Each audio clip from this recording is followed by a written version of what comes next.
All right, welcome. I'm going to play one of the maps of a country that's a lot of people's worst nightmare when it comes to geoguessing, especially in like the no movement and NPZ category is the United States. A lot of the urban areas look very similar. You kind of almost hope for a rural round to try and spot some of the topographical differences in the landscape. So let's load into a game of the United States map in no moving, and let's see how we do. Let's see if we can learn some lessons and make some good guesses and build from there. Okay, so we load into our first round here. And since we know what country we're in, we can kind of ignore the sun. So we've got pretty faded looking road here. Right off the bat, it kind of looks like we're somewhere warm. Sun kind of fading the pavement here and the paint, as well as these trees, I believe are pretty common in kind of low-lying southern areas. That still doesn't really eliminate a lot from the map as far as likely locations, but it does kind of concentrate where I think we are into Arkansas, Tennessee, Alabama, Mississippi, potentially Georgia, although leaning a little less towards Georgia because it's a little bit more lush. Parts of Alabama, Mississippi, and Louisiana, Arkansas, as well as Tennessee, those can all have some sort of hot, arid areas. Whereas Georgia, not so much. Potentially in the north, but again, in the north it's quite hilly, which according to what this vista gives me is not really where we want to be, or where we likely are for that matter. Signage-wise, I can't really read that.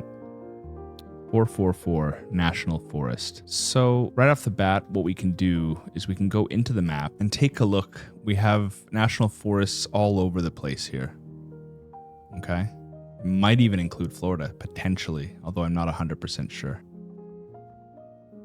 So I'm not sure what the 444 means, if that's a road, like a sort of a county road, state road.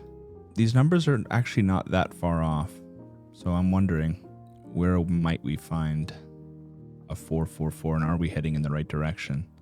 So let's zoom out for a second. We do have a national forest up here, although the numbering on the roads is lower.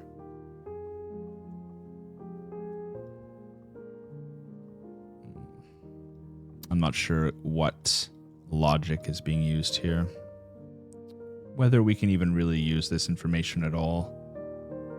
But let's just keep going here. Well, there's a likelihood that I'm off, but I don't know. I think that I'm in the right neck of the woods. Okay, so the numbers are actually getting even higher here. So I wonder. We might be heading down a big old rabbit hole here. I do warn you, it is possible. 610, 472. These might be like markers. This is the 500, this is the 548. Interesting. 472, we're getting kind of warmer. And I'm wondering, how far outside of the national forest it is. It could be like 40 miles. It's entirely possible. 473, 483. It's a very big area. It's like Shreveport area. It's like trying to find a needle in a haystack, really. All right, for the sake of brevity, I don't know. I think we might be in this area, so let's go. Okay, so we were in the same national forest area, Sabine National Forest, and here's the 444. Okay, I mean, as good as a guess as any on a map like that. With really just national forest was the big kicker, and sort of my analysis on the overall look of the place. So, yeah, I'll count that as a win in my book for sure.